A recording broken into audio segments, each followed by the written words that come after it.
Hello everyone and welcome to the next in our series of daily origami for YouTube. Today we're going to continue with our theme of looking at some traditional projects, and we're going to make another variation of a bird. This is a pretty classic origami, and it's just a pure square origami with no scissors or glue. I'm going to be using paper that's 15 by 15 centimeters, and I'll let you guys know the dimensions when I'm finished if you want to kind of adjust it for a project. It does stand up on its own, so that's kind of a neat kind of bonus to it all. It's kind of cool when they stand up, right? So I'll let you guys know everything when we're finished here. We're going to start off here with our paper, and I want to start with my color side facing down. We're going to fold in half to create a big triangle here so that we know where our center is. So go ahead and line up those opposite sides, and you can just kind of pinch up there as you get those lined up, smooth right down, and then smooth out to the other opposite corners there. Open it up, and then we're going to take the bottom outer edge and fold it into the center. And I'm just going to take, starting off down here at the bottom, get that lined up first, then pinch it up here along the center, and then just smooth out this outer edge once you've got those two lined up. I'll do the same thing on the other side.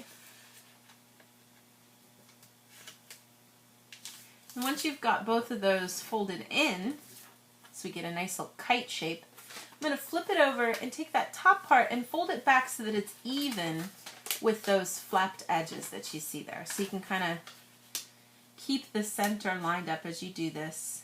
You don't want to put too much pressure over here. You don't want to fold it up too far and cause this area here to tear or pinch. You want to just make sure you keep that center lined up. Flip it back over again. And then what we're going to do is I'm going to take and kind of open up this flap here for a second and take the top edge and fold it down into the center. Now I'm not going to make a complete crease on all of this. What I want to do is just crease here until I match up with the crease that you see here. So just kind of stop right there. And then I'm going to use that crease that you see right there from before. I'm going to reverse that so that I can take all of this and push it up. And what we want to do, you can kind of even get it kind of going underneath here first. Get it reversed right so that it's going there. And then we're just going to return all of this back down again and creating a new crease here that comes right up to that peak. Once you've got that folded up there, then we're going to take that flap and actually pull it down. And we'll be creating a new kind of like diagonal crease right through here as we do this. Just kind of smush it out as straight as you can. I'm just going to do the same thing on this side. Open up the side here, take and fold that top edge down right into the center. Again, just make that crease far enough until it reaches that other crease on the side. Reverse that crease, folding it up, and you can kind of get the crease smoothed out underneath inside that pocket, and then smush it all down and up. Then take that little flap and fold down, creating a new crease that goes right underneath here. So I've got all of those folded over. Then what I want to do is I'm going to take and create a leg kind of section here with this part. And I want to make sure that I kind of get the same sort of leg going for both sides. You can kind of play around with this of how much you want to fold over. I'm just going to go ahead and fold up, thinking that I'm going to create a 90-degree angle right here with this edge, or as close to that as you can. And you can kind of try for the same thing on this side too.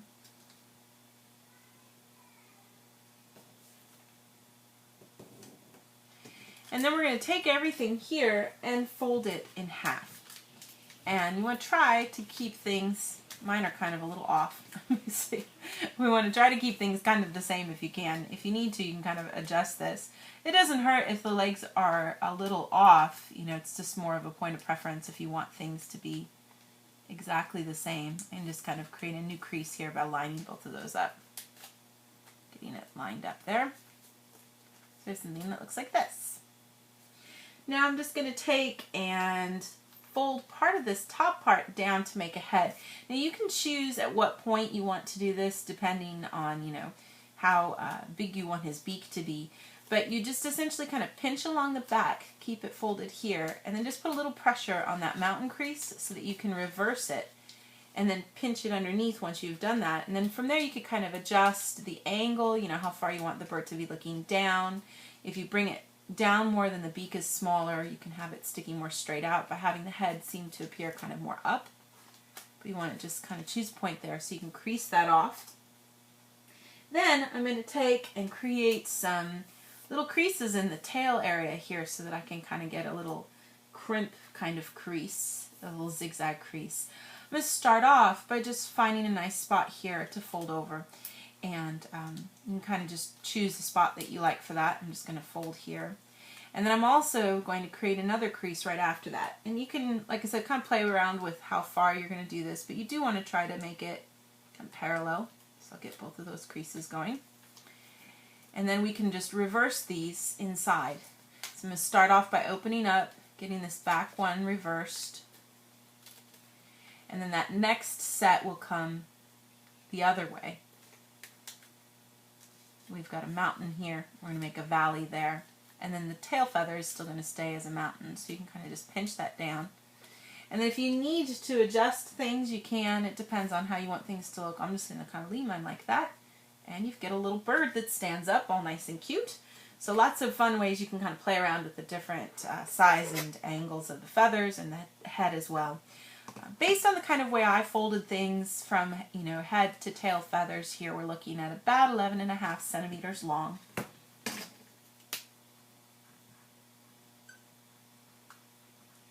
And about from top to bottom here, we're looking at about 7 meters tall.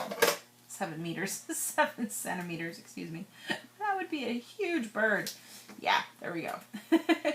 So that's kind of the dimensions to give you an idea of how big things are going to be. But that should give you your finished little bird, which is our finished project for today. Thank you so much for watching, and we'll see you next time.